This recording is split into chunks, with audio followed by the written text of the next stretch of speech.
Sawadeeทุกคน Today started off just like any other day, but something really crazy happened in between. So let me take you through it. As always ตอนเช้าฉันไปยิมซ้อมมวยค่ะซ้อมเสร็จแล้วฉันกลับห้องแล้วออกซื้อผ้าไปซักที่ร้านซักผ้าระหว่างรอผ้าแห้งฉันเริ่มทำงาน Suddenly I felt the building shake. Initially ฉันคิดว่าเป็น construction เพราะว่า Bangkok ไม่มี earthquake ใช่ไหมคะแต่ฉันรู้สึกไม่ปลอดภัย so I just decided to leave the building. Turns out เป็น earthquake จริงๆ I was so disoriented after the earthquake, so I just went to 7 to get something to eat.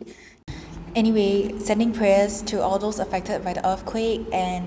hoping everyone stays safe during this period. เจอกันนะทุกคน